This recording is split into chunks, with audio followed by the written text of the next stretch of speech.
رب اعوذ بک من همزات الشیاطین واعوذ بک رب ان یحضرون بسم اللہ الرحمن الرحیم الحمد للہ وسلام علی عبادہ الذین اصطفیٰ ولعنۃ الدائمۃ الباقیۃ علی اعدائہم اجمعین الی قیام یوم الدین اما بعد اوصیکم نفسی بتقوی اللہ وقال علی بن ابی طالب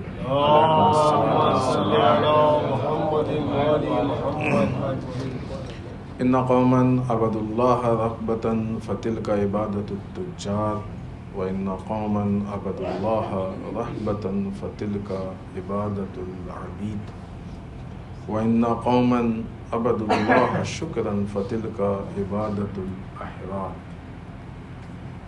اس پہلے خطبے میں سب سے پہلے اپنے نفس اور آپ سب کو اللہ کے تقوی کی طرف دعوت دیتے ہوئے، اس لیے کہ تقوی الہی انسان کو زندگی گزارنے کا اور دنیا میں ایک عزت دار انسان بننے کا طریقہ بتاتا ہے۔ دنیا میں لوگ عزت دار بننے کے لیے کبھی صحیح راستوں کو اپناتے ہیں اور کبھی غلط راستوں کو اپناتے ہیں، اور عموماً ان کو ایسا لگتا ہے غلط راستوں کو اپنا کے کہ ہماری عزت بڑھتی جا رہی ہے، جبکہ در واقع ان کی عزت ختم ہوتی جاتی ہے۔ لیکن اسی کی جگہ پہ جب انسان اللہ کے تقوی کو اور صحیح راستے کو اپناتا ہے تو اس کی حقیقی عزت ہوتی ہے۔ آپ دیکھیں کہ ائمہ اطہار علیہ السلام کے سامنے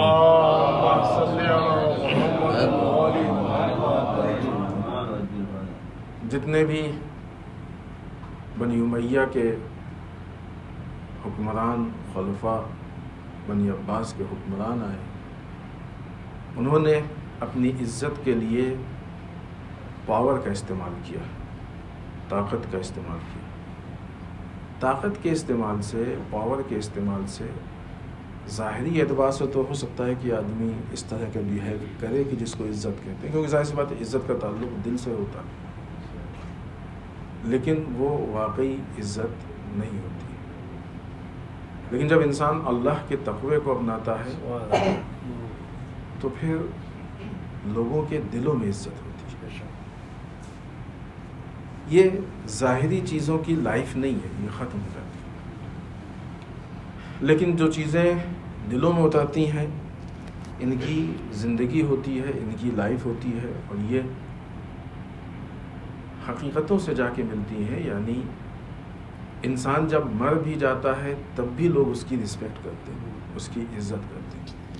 یہی وجہ ہے کہ بنی امیہ کے خلفاء کے سامنے جو لوگ اس طرح کا بیہیو کرتے تھے کہ ان کی رسپیکٹ اور عزت کرتے ہیں، وہی محل سے نکلنے کے بعد جو بھی ان کے دل کی بھڑاس ہوتی تھی اس کو نکالتے تھے۔ لیکن ائمہ اطہار علیہ السلام کے پیچھے بھی رسپیکٹ ہوتی تھی، اور ان کی شہادت کے بعد بھی لوگ آج تک ان کی عزت اور رسپیکٹ کرتے ہیں۔ لہذا تقوی انسان کو نہ یہ کہ صرف عزت کے لیے، اس سے پہلے بھی ہم نے بارہا آپ کی خدمت میں پیش کیا ہے کہ یہ تو صرف اللہ کے ہاتھ میں، عزت اور ذلت صرف اللہ کے ہاتھ میں۔ انسان لاکھ کتنا ہاتھ پیر مان دے، انسان کے ہاتھ میں کچھ نہیں ہوتا ہے۔ کچھ چیزیں ہیں کہ جن کو اللہ نے اپنے ہاتھ میں رکھا ہے، اس میں سے عزت و ذلت۔ لہذا عزت و ذلت ایک مثال ہے، ایسی بہت ساری چیزیں ہیں کہ جن کو انسان اپنانا چاہتا ہے، وہ اللہ کے تقوی اور اللہ کے نظام سے ملتی ہے۔ لہذا تقوی پروردگار ہم کو معاشرے میں ایک عزت دار، ایک اچھی، ایک صحیح، ایک مناسب انسان کی زندگی گزارنے کا طریقہ بتاتا ہے۔ اگر تقوی پروردگار کو چھوڑ کے ہم دوسرے راستوں سے زندگی کو گزاریں اور ان چیزوں کو اپنانے کی کوشش کریں تو اس کی مثال اس سے پہلے بھی ہم نے مثال دی ہے شراب کی ہے۔ شراب نہیں ہے، شراب یعنی وہ ریت کی جو دودھ سے دکھائی دیتی ہے، اس میں لگتا ہے کہ پانی ہے، لیکن وہ پانی ہوتا نہیں ہے، ایک طرح کا دھوکہ ہوتا ہے. جب انسان نزدیک جاتا ہے دیکھتا ہے کہ وہ تو ریت ہے، پھر پلٹ کے کہیں اور دیکھتا ہے تو پھر وہ سورج جب چمکتا ہے دھوپ تو ایسا لگتا ہے کہ پانی، پھر وہاں جاتا ہے تو اس کو نزدیک جا کے دیکھتا ہے کہ پانی نہیں تو ریت ہے. اور اس دوڑ بھاگ میں نہ یہ کہ پیاس نہیں بجھتی ہے بلکہ پیاس اور بڑھ جاتی ہے. تو دنیاوی جتنی بھی چیزیں ہیں وہ ہماری پیاس کو بڑھا تو سکتی ہیں، پیاس کو بجھا نہیں سکتی. لیکن اگر انسان واقعی حقیقی پانی کی طرف آ جائے تو انسان کی پیاس بھی بجھ جائے گی اور انسان اپنے اہداف اور مقاصد تک پہنچ جائے گا. آئیے اس کے بعد امیر المومنین مولائے متقیان حضرت علی ابن ابی طالب علیہ الصلوۃ والسلام کا جملہ کہ جس میں امام نے عبادت کرنے والوں کی تقسیم بندی بیان کی، 3 حصوں میں تقسیم کیا اور اس میں سے تیسرے پہ ہماری بات چل رہی ہے. پہلے حصے میں کہا ان قوما عبدوا اللہ رغبۃ فتلک عبادۃ التجار. کچھ لوگ وہ ہیں کہ جو لالچ میں عبادت کرتے ہیں، یہ تاجروں کی عبادت ہے. وَإِنَّ قَوْمًا عَبَدُوا اللَّهَ رَهْبَةً فَتِلْكَ عِبَادَةُ الْعَبِيدِ. کچھ ڈر کی وجہ سے عبادت کرتے ہیں، یہ غلاموں کی عبادت ہے. لالچ والے مثلا بہت اچھی لالچ ہے، بہت زیادہ تو جنت کی لالچ ہے. ڈر والے جہنم کا ڈر. وَإِنَّ قَوْمًا عَبَدُوا اللَّهَ شُكْرًا. کچھ لوگ ہیں کہ جو شکر کے لیے یعنی اللہ کی معرفت کی بنیاد پہ عبادت کرتے ہیں. فَتِلْكَ عِبَادَةُ الْأَحْرَارِ. یہ آزاد لوگوں کی عبادت ہے. در واقع عبادت کی جو معراج ہے اور صحیح طریقہ ہے وہ یہی ہے کہ انسان نہ کسی لالچ میں عبادت کرے نہ کسی ڈر سے عبادت کرے، بلکہ اس لیے کہ پالنے والے ہم نے تجھے لائق عبادت پایا اس لیے تیری عبادت کر رہے ہیں. یہ شکر کی عبادت ہے کہ جو ہمارے اور اللہ کے بیچ میں رابطہ ہے. اس سے پہلے ہم نے آپ کی خدمت میں بات پیش کی کہ شکر کی عبادت یا اللہ کی معرفت ایک ہی چیز ہے. بغیر اللہ کی معرفت کے انسان شکر نہیں ادا کر سکتا. اور اتفاقاً جو جمعے کو نہج البلاغہ کے خطبے پہ سنڈے کو گفتگو چل رہی ہے اس میں حمد و شکر کی بات ہوئی تھی کہ حمد اور شکر کے بیچ میں کیا رابطہ ہے. تو انسان بغیر معرفت کے نہ شکر ادا کر سکتا ہے اور نہ حمد کر سکتا ہے، اللہ کی تعریف کر سکتا ہے. بغیر جب پہچانتے نہیں کس کی تعریف کیسے کریں گے؟ جب تک معرفت نہیں ہوگی کیسے اس کی حمد کریں گے؟ اور جب حمد کرتے ہیں تو اس میں شکر آٹومیٹک ہوتا ہے. دین کی ابتدا جو دین کی بنیاد ہے وہ معرفت ہے، لہذا دین کو ہم معرفت سے شروع کریں. بغیر معرفت کے پھر وہ بے بنیاد دین ہے، یعنی ہمارے پاس اس کا بیس جو ہے وہ مضبوط نہیں. معرفت کے لیے علم چاہیے، جتنا علم ہوگا اتنی معرفت ہوگی. جاہل کے پاس معرفت نہیں ہوتی. اگر کسی نے پڑھائی لکھائی نہیں کی، علم نہیں حاصل کیا، اللہ کے بارے میں معلوم نہیں کیا تو ظاہر سی بات معرفت نہیں ہے اس کے پاس. ٹھیک ہے کچھ چیزیں سنی سنائی ہے یا سن کے علم حاصل کر لیا وہ بھی ہو سکتا ہے، لیکن بیسک بنیادی معرفت نہیں ہے. اور بغیر معرفت کے پھر عبادت میں کوالٹی نہیں ہے. عبادت کی جو بنیاد ہے وہ مضبوط نہیں ہے. خوب اللہ کی معرفت کے بہت سارے طریقے ہیں، اس میں ہم لوگوں کی پچھلے ہفتے بات ہوئی. اسی کو بڑھاتے ہوئے ہم نے وعدہ کیا تھا کہ صادق آل محمد امام جعفر صادق علیہ السلام کی ایک حدیث معرفت پہ جس پہ امام فرماتے ہیں، یہ البتہ نہ یہ کہ خود یہ حدیث معرفت کی فضیلت کو لے کے بے انتہا روایتیں علماء کی پوری زندگی گزری ہے اس لیے کہ وہ اللہ کی معرفت کو حاصل کرے. معرفت ایک ایسی چیز ہے کہ یہ نہیں ہے کہ ہم نے مثلا یہ عصا لے لیا تو آ گیا، ضرورت نہیں. کچھ چیزیں ہیں کہ جو مسلسل بڑھتی جاتی ہیں، جیسے علم ہے بڑھتا جاتا ہے، مال آدمی کماتا ہے بڑھتا جاتا ہے، کمایا ایسا نہیں کہ آ گیا اب اس کے آگے نہیں. آدمی نے لیا مزید ضرورت ہے، پھر کمایا آتا جاتا ہے. علم ہے آتا جاتا ہے، تقویٰ ہے جتنا لیتا ہے. ایسی ہی معرفت ہے. کہیں آدمی یہ نہیں کہہ سکتا کہ بس کافی اتنی معرفت.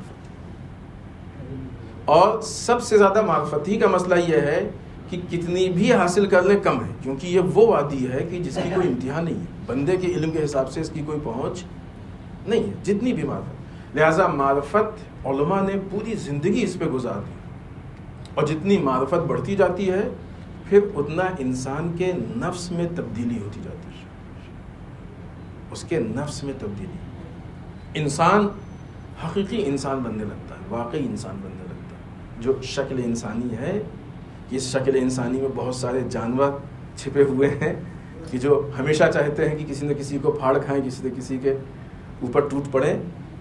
وہ جانور مرنے لگتے ہیں اور اصل جو انسانیت ہے اندر کی وہ زندہ ہونے لگتی ہے، حقیقی انسان سامنے آنے لگتا ہے. لہٰذا بہت سی روایتیں، ایک روایت ہم آپ کی خدمت میں پیش کرتے ہیں.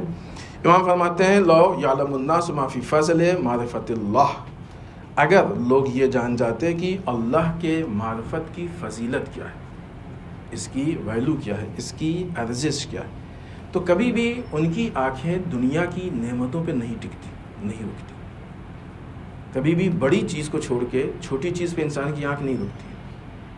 مثلا پیسے رکھے ہوئے ہیں، کچھ کوائنس ہیں، سکے ہیں، کچھ نوٹ ہیں، بڑے نوٹ ہیں، تو آپ سے کہا جائے کہ اس میں سے کوئی ایک اٹھا لیجیے، تو کس پہ آنکھ رکے گی؟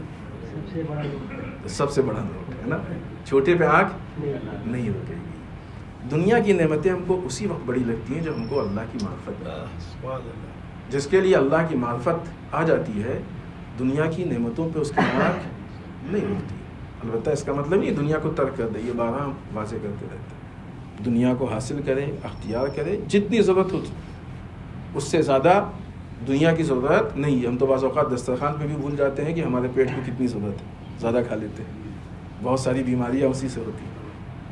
جتنی ضرورت ہے اتنی ہی دنیا کو حاصل کرے، اس سے زیادہ دنیا حاصل نہ کرے. لہٰذا دنیا کی نعمتوں پہ آنکھیں نہ ٹکنے کا مطلب یہ ہے کہ انسان اس کے پیچھے نہ بھاگے، اس کو اپنی زندگی کا مقصد نہ بنائے، تو جتنے میں کام چل جائے. یہی وجہ آپ دیکھیں کہ ائمہ کی زندگی کیا تھی، جتنی نعمت سے زندگی گزر سکتی تھی اتنی ہی، اس سے زیادہ نعمتیں ائمہ نے حاصل نہیں کی. نہیں ہے کہ حاصل نہیں کی، بلکہ جو ملی، حاصل بھی ہوئی، اس کو اللہ کی راہ میں تقسیم کر دی. بارہ ہم نے یہ بات عرض کی ہے کہ اگر مولا کائنات کے گھر میں فاقہ ہوتا تھا تو اس کی وجہ یہ نہیں تھی کہ مولا کی انکم نہیں تھی، اس کی وجہ یہ تھی کہ جو کچھ حاصل ہوتا تھا وہ اللہ کی راہ میں تقسیم کر دیتے تھے، اللہ کی راہ میں لوگوں کو دے دیا کرتے تھے. جنگ میں جیتے، مال غنیمت ملا، اچھا خاصا مال غنیمت، مسلمان خوش ہیں کہ آج تو بہت مل گیا، مولا کائنات کا حصہ اس سے بھی زیادہ ہوتا تھا، وہ مال غنیمت گھر تک نہیں پہنچتا تھا، اتنا سارا مال غنیمت گھر تک نہیں پہنچ پاتا تھا، راستے میں ضرورت مندوں کو تقسیم کر دیتے تھے. بیت المال میں جھاڑو، یعنی جس کا حق ہے، جب تک وہ حق اس تک نہیں پہنچ جاتا تھا مولا کائنات کو سکون نہیں ملتا تھا. تو دنیا کی نعمتوں پہ آنکھیں نہیں ٹکنے کا مطلب یہ کہ انسان دنیا کو مقصد نہ بنائے، اس کے پیچھے نہ بھاگے. تو اگر لوگوں کو معلوم ہو جائے کہ اللہ کی معرفت کی کیا فضیلت ہے تو دنیا کی نعمت پہ اس کی آنکھیں نہیں ٹکے، دنیا کی نعمت کے پیچھے نہیں بھاگے، اور دنیا کو اس سے پس سمجھے کہ جیسے بعض اوقات کسی چیز پہ انسان زمین پہ ڈال کے اور پیر سے رگڑ دیتا ہے، مل دیتا ہے. کسی اچھی چیز کو ملتا ہے نہیں، کوئی بیکار چیز، پس چیز ہو جس کو ختم کرنا ہو، ہے نا، فالتو چیز. انسان کی نگاہ میں جب معرفت، یوں کہا جائے کہ معرفت کی معرفت حاصل ہو جائے گی، معرفت اس کی نگاہ میں سمجھ میں آ جائے گی، تو نعمتیں اس سے پست ہو جائیں گی کہ جس چیز کو انسان زمین پہ ڈال کے اپنے پیر سے رگڑ، اس سے پست دنیا کی نعمتیں ہو جائیں گی. یہ دنیا جس کے لیے لوگ بھاگتے ہیں، جس کے لیے لوگ اپنا دین بھی بیچ ڈالتے ہیں، جس کے لیے انسانیت ختم کر دیتے ہیں، جس کے لیے سب کچھ کر دیتے ہیں، امام کہہ رہے ہیں کہ یہ اس سے پست ہو جائے، اس سے پست. آخر میں امام کہتے ہیں ان معرفت اللہ، بے شک اللہ کی معرفت آنس من کل وحشت، ہر وحشت، خوف، اس صورت میں مونس ہے. مونس یعنی جس سے انسان، یعنی انسیت رکھنے والی چیز. جب انسان کو کہیں پر وحشت ہوتی ہے، خوف ہوتا ہے، کوئی ایسا مل جائے کہ جس سے انسیت ہو تو انسان مطمئن ہو جاتا ہے. تو ہر وحشت میں مددگار سمجھ لیجئے، ساتھی سمجھ لیجئے، جو بھی اس طرح سے. صاحب من کل وحدت، ہر تنہائی میں ساتھی. اللہ کی معرفت یہ صرف الفاظ نہیں ہے، امام کا کلام ہے، حقیقت ہے. اور ایک ایک لفظ پہ غور کریں تو حقیقت ہی ہے. معرفت کی حیثیت ہی یہی ہے، ہر تنہائی میں ساتھی ہے. وَنُورٌ مِّن كُلِّ ظُلُمَةٍ، ہر اندھیرے میں روشنی. ایک یہ روشنی ہے، یہ روشنی ظاہری روشنی. ایک انسان کی انٹرنل ہو سکتا ہے کہ ظاہری روشنی کا ہم بہت زیادہ انتظام کر لیں اور انٹرنل روشنی نہ ہو، ہے نا. تبھی یہی وجہ ہے نا کہ بہت زیادہ روشنی میں بیٹھ کے ہم بڑے بڑے گناہ کرتے ہیں. تو اس کا مطلب کہ انٹرنل اندھیرا ہے، انٹرنل اندھیرا ہے، روشنی نہیں ہے. اللہ کی معرفت ہر اندھیرے میں روشنی، یعنی کوئی بھی اندھیرا. اندھیرے میں روشنی کا مطلب کہ جب روشنی آتی ہے تو اندھیرا نہیں بچتا ہے، ختم ہو جاتا ہے، یعنی اندھیرے کو باقی نہیں رہنے دیتا. نور من کل ظلمہ، ہر اندھیرے میں روشنی. وہ قوت من کل ضعف، ہر کمزوری میں قوت ہے. عموماً سمجھا ہی جاتا ہے نا کہ اللہ والے کمزور ہوتے ہیں، ہے نا. جو لوگ دنیا کے پیچھے بھاگتے ہیں، دنیا کا اقتدار، دنیا کی طاقت، مین پاور، فلاں فلاں فلاں عہدہ، یہ ساری چیزیں، تو ان سب چیزوں سے سمجھنے لگتا ہے کہ ہم پاورفل ہو گئے، طاقتور ہو گئے. اسرائیل کو بھی یہی گمان تھا کہ تو اللہ والے ان کے پاس کیا ہے، ہم سپر پاور ہیں. مثلا فرعون کو بھی ایسے ہی لگتا تھا، نمرود و شداد کو بھی ایسے ہی لگتا تھا، صدام کو بھی ایسے ہی لگتا تھا. بہت سے لوگوں کو جب انسان دنیا کے نشے میں، چور کیا ہوتا ہے، جب نشہ آتا ہے تو پھر عقل نہیں کام کرتی. جب اس کی عقل کام کرنا بند کر دیتی ہے تو اس کو ایسا لگتا ہے. امام کہہ رہا ہے کہ نہیں، ہر کمزوری میں اللہ کی معرفت قوت ہے. اصل قوت یہی ہے، اصل طاقت یہی ہے. باقی ساری طاقتیں اس کے آگے بیکار ہیں، اور اس کا تجربہ ہر کچھ زمانے میں ہوتا رہتا ہے. دلیلیں ہمارے سامنے آتی جاتی ہیں، بس یہ ہے کہ ہم اگر سمجھ سکیں تو. وَشِفَاءٌ مِّن كُلِّ سُقْمٍ، ہر بیماری کا علاج.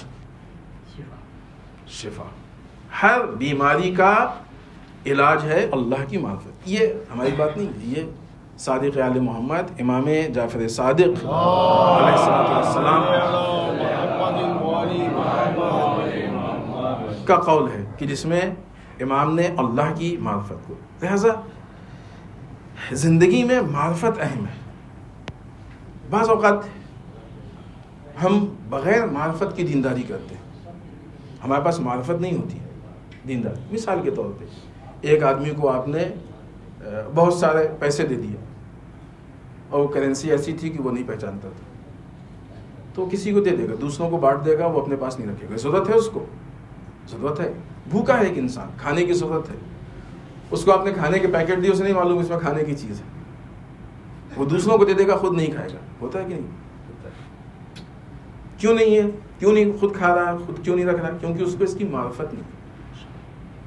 آج ہمارے یہاں اکثر دینداری بغیر معرفت کے لوگ بیٹھ جاتے ہیں، سوشل میڈیا پہ میسیجز فارورڈ کرتے رہتے ہیں. بعض اوقات اچھے اچھے بھی ہوتے ہیں، بعض اوقات بہت خراب ہوتے ہیں، زہر بھی ہوتا ہے اس میں. لیکن یہ اچھے ہوں خراب ہوں، یہ سب دوسروں تک پہنچاتے ہیں، خود عمل نہیں کرتے. خود بھوکے ہیں، دوسروں کو کھانا بانٹ رہے ہیں، دوسروں کو، خود ضرورت مند ہیں، دوسروں کو دولت دے رہے ہیں. کیوں؟ اس لیے کہ معرفت نہیں ہے. اسی لیے مولا کائنات نے کہا کہ دین کی ابتدا، دین کی بنیاد، دین کا آغاز معرفت ہے. معرفت پہ بنیاد رکھیں، معرفت. اور معرفت علم کے ذریعے سے. پہلے ہم پہچانیں، کوئی بھی چیز آتی ہے پہلے ہم پہچانیں اس کو. اگر ہمارے پاس بیسک علم ہے تو آج جس کثرت کے ساتھ سوشل میڈیا پہ علم کا سمندر بہہ رہا ہے، اور جو لوگ اس کو ایک دوسرے تک پہنچا رہے ہیں، بجائے پہنچانے کا اگر یہ خود اپنانے لگے تو دنیا واقعی سدھر جائے گی. کیونکہ فارورڈ کرنے کا ایک طریقہ تو سوشل میڈیا ہے، اور ایک طریقہ خود ہم. انسان عمل کر لے، آٹومیٹک فارورڈ ہو جائے گا، اور یہ زیادہ مضبوط فارورڈ ہوگا. یہ زیادہ مضبوط فارورڈ ہوگا اس لیے کہ سوشل میڈیا کا میسج جو ہے وہ عبادت کا میسج ہے، لیکن یہ میسج عمل کا میسج ہے، پریکٹیکلی میسج ہے. یہ سامنے والے کے آسانی سے سمجھ میں آ جائے گا. اور پھر ایسی بات ہے، عقل کی بات ہے کہ جس چیز کو آپ خود نہیں اپنا رہے ہیں، آپ کیسے توقع رکھتے ہیں کہ دوسرا اپنا لے؟ خود نہیں اپنا رہے ہیں، کیسے آپ توقع رکھتے ہیں کہ دوسرا اپنا لے؟ لہذا بغیر معرفت کے بہت ساری پرابلمس ہیں، مسائل ہیں، مشکلات ہیں. لیکن چونکہ معرفت نہیں ہے لہذا وہ مسائل و مشکلات بھی ہمیں سمجھ میں نہیں آتے. لیکن جب انشاءاللہ ہم دیکھیں، علم کا ایک کام یہ ہے کہ جو چیزیں ہمیں نہیں آتی ہیں وہ بتاتا ہے. ان میں سے ایک چیز ہم کو یہ نہیں معلوم ہوتی ہے کہ ہم کتنے بڑے جاہل ہیں. ہمیں نہیں معلوم ہوتا ہے کہ ہم کتنے بڑے. جب ہم علم کو حاصل کرتے ہیں تو ہمیں معلوم ہوتا ہے کہ ہم کتنے بڑے جاہل ہیں. اسی لیے جس کو یہ نہ معلوم ہو کہ ہم کتنے بڑے جاہل ہیں اس کو جاہل مرکب کہا گیا ہے. اس کو جاہل مرکب کہا گیا. لہذا جب ہم علم حاصل کریں گے، معرفت حاصل کریں گے تو ہم کو معلوم ہوگا کہ ہم کو حاصل کیا کرنا ہے. جس وادی میں ہم نے ہاتھ ہی نہیں رکھا ہے، ہاتھ ہی نہیں ڈالا، ہم کو اس بارے میں کیسے معلوم ہوگا کہ ہم کو کیا کیا حاصل کرنا ہے. لہذا دین کی ابتدا، دین کا آغاز، دین کی بنیاد علم پہ، معرفت پہ رکھی ہی اسی لیے گئی ہے کہ انسان پہچانے کہ اس کو کس راستے میں جانا ہے، کتنا جانا ہے، کہاں تک جانا ہے، تاکہ وہ بہکنے نہ پائے. بسم اللہ الرحمن الرحیم. انا اعطیناک الکوثر فصل لربک وانحر ان شانئک هو الابتر.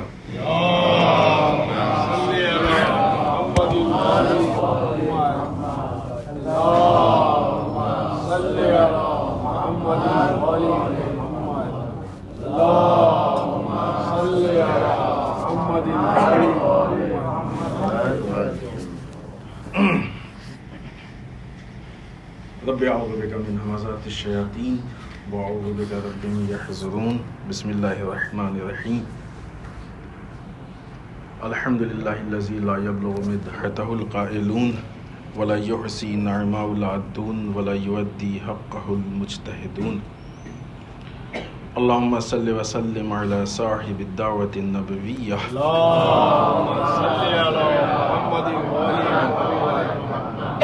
وصولة الحیدریہ.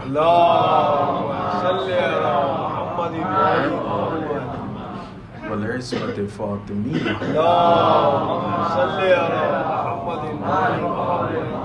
والحلم الحسنیہ.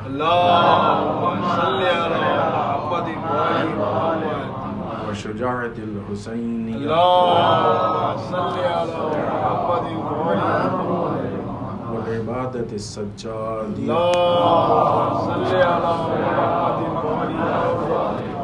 والآثار الباقریہ.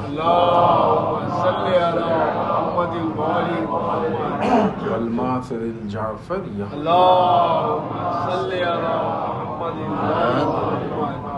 والعلوم الکاظمیہ.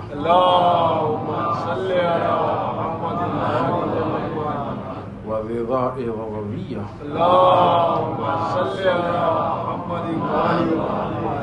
والجود التقویہ. والنقابة النقویہ.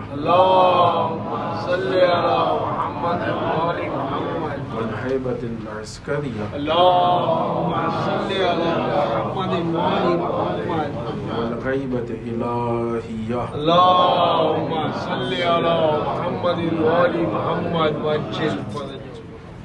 ولعنة الدائمة الباقية على أعدائهم أجمعين إلى قيام يوم الدين. أما بعد. اس دوسرے خطبے میں ایک بار پھر اپنے نفس اور آپ سب کو اللہ کے تقوی کی تاکید کرتے ہوئے اس ہفتے کی مناسبات میں سب سے پہلی مذہبی مناسبت حضرت ام البنین سلام اللہ علیہا کی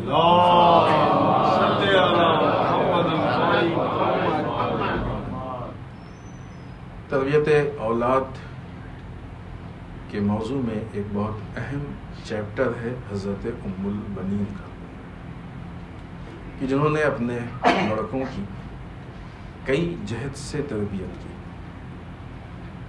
ایک تو ان کو ایک واقعی اور حقیقی انسان، مومن، محب اہل بیت کی جن کے اندر واقعی جو انسانی صفات تھے وہ پائے جاتے تھے. اگرچہ انسانی صفات میں ہی شامل ہے، وہیں دوسری طرف سے ایک بہترین امتی بنایا. بعض اوقات بعض لوگ ایسے ہوتے ہیں کہ جو انسانی تقاضے دیکھنے میں تو ان کے اندر ہوتے ہیں لیکن امتی بننے کو تیار نہیں ہوتے. خاص کر کے اگر کسی کے اندر تھوڑا سا کوالٹیز، کچھ صفات آ جائیں تو سوچتا ہے کہ ہم کسی کو کیوں فالو کریں. آپ دیکھیں کہ جس وقت سرکار سید الشہداء امام حسین علیہ الصلوۃ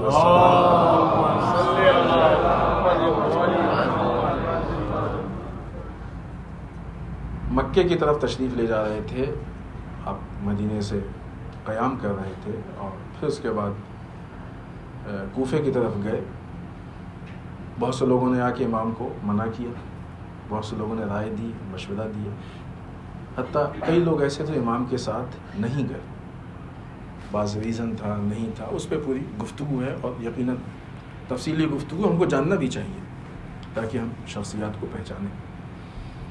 لیکن اسی سلسلے میں جناب عباس علیہ السلام، ان کے بھائی،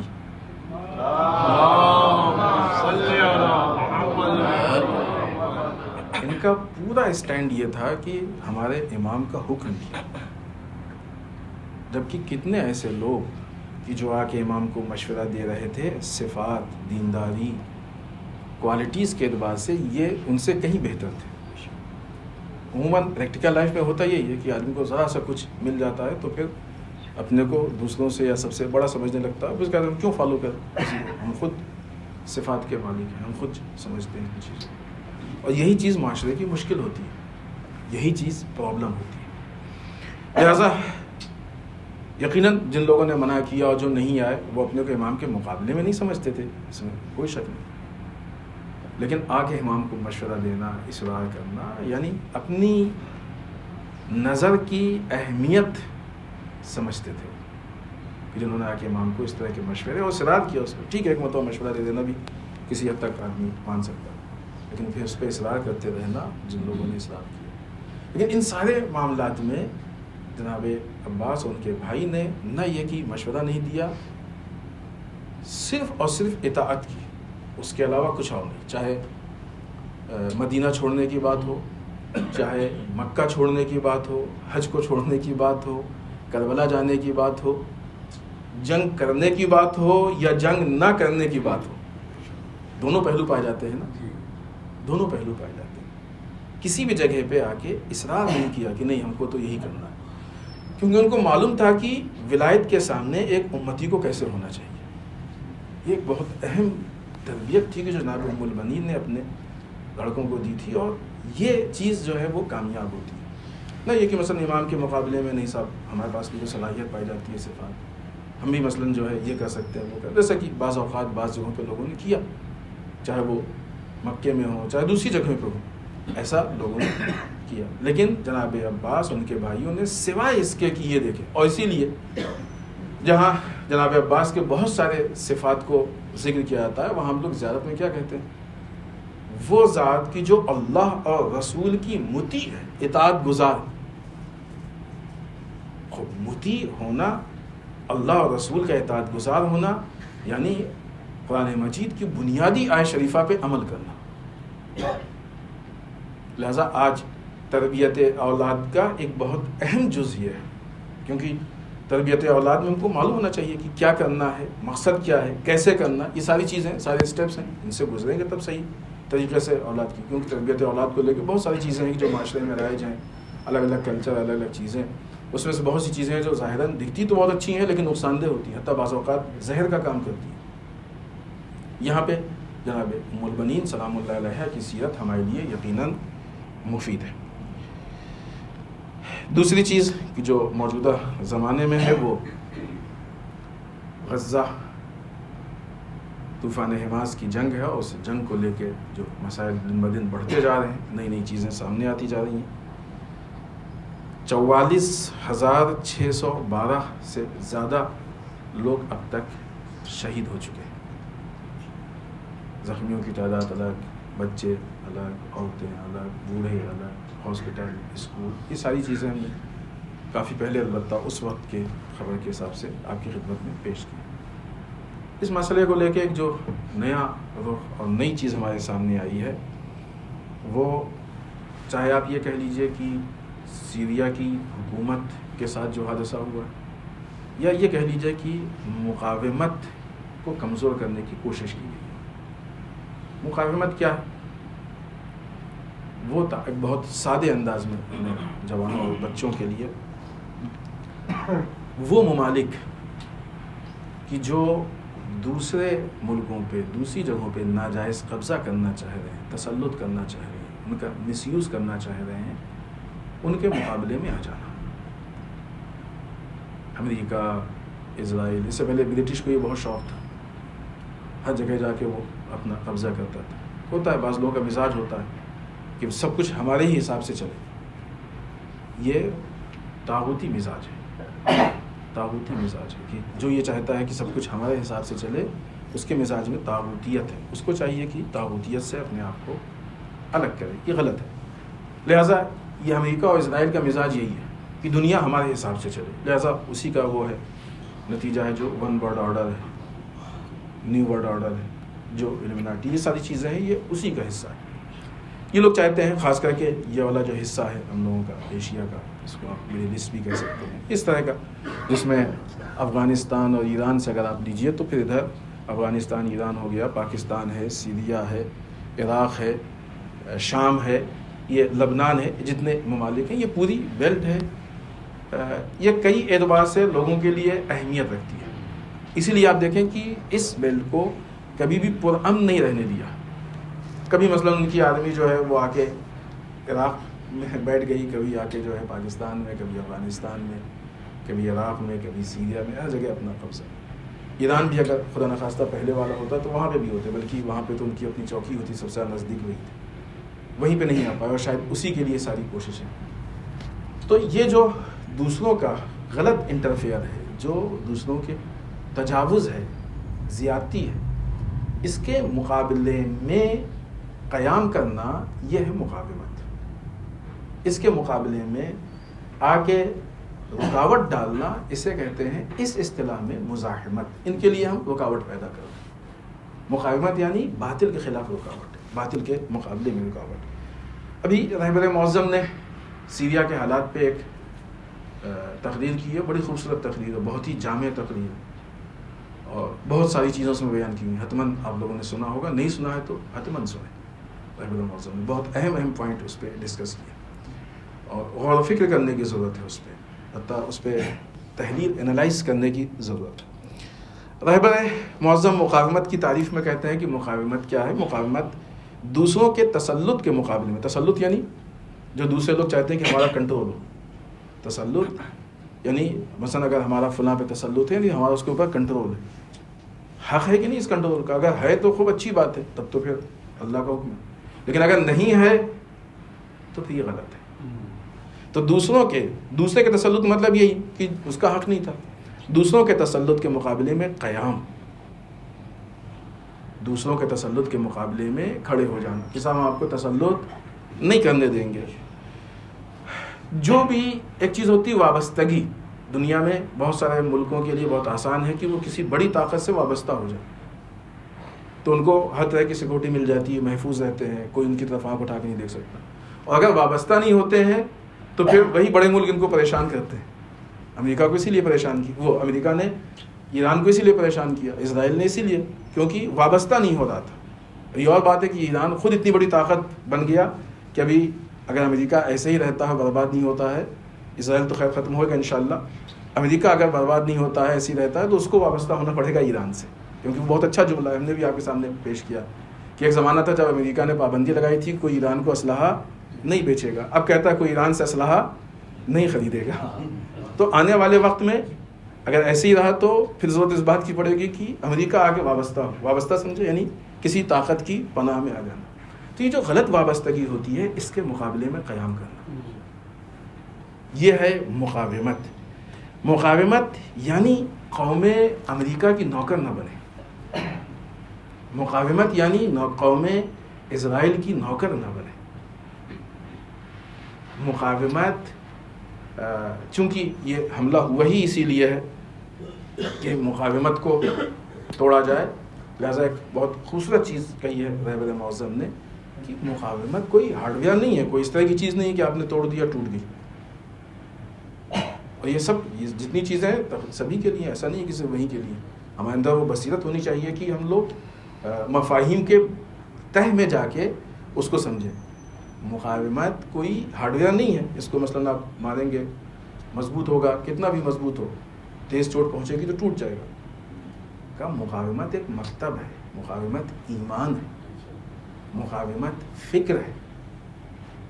فکر کو طاقتیں نہیں توڑ پاتی ہیں، ایمان کو طاقتیں نہیں توڑ پاتی ہیں. قتل کر سکتی ہیں، ظلم کر سکتی ہیں نا. پھر ایسے موقع پہ جو طاقتیں ہوتی ہیں ان کو ظلم کرنے میں مزہ آتا ہے. ظلم کر سکتے ہیں، پریشان کر سکتے ہیں، سب کچھ کر سکتے، لیکن توڑ نہیں سکتے. مقاومت فکر کا نام ہے، ایمان کا نام ہے، مکتب کا نام ہے. لہٰذا وہ ٹوٹنے والی چیز نہیں ہے، وہ باقی رہنے والی چیز ہے. یہ لوگ توڑ نہیں سکتے. کہا جتنا بھی تم جنگ کرو گے اتنا ان کے جذبے میں اضافہ ہوگا. ایسے جو چوٹ ہے، یہ چوٹ وقتی اعتبار سے بظاہر ایسا لگ رہا ہے، البتہ انالائز کر کے بہت سے لوگ یہ بھی کہہ رہے ہیں کہ اس حکومت کا گر جانا ایک حساب سے مفید بھی ہے. بہت سے تحلیل آئے ہیں، اگر سارے تحلیل کو آپ دیکھیں تو بہت لمبی گفتگو ہے. لیکن بظاہر ایک طرف سے یہ بھی ہے کہ بہرحال بہت ساری چیزوں میں رکاوٹ ہے، بہت سارے مسائل ہیں. لیکن ان ساری چیزوں کے باوجود یہ نہیں کہہ سکتے کہ مقاومت کا کام رک جائے گا. یہ نہیں ہو سکتا ہے، مقاومت کا کام نہیں رکے گا. ظاہر سی بات ہے کہ سب کو معلوم ہے کہ یہ کام امریکہ اور اسرائیل کا ہے. یہ کام امریکہ اور اسرائیل کا ہے، چونکہ ابھی سے نہیں، بہت پہلے سے انہوں نے تو ISIS کو ہی اسی لیے بنایا تھا کہ عراق اور شام کے اوپر حکومت کو، اقتدار کو حاصل کر سکے.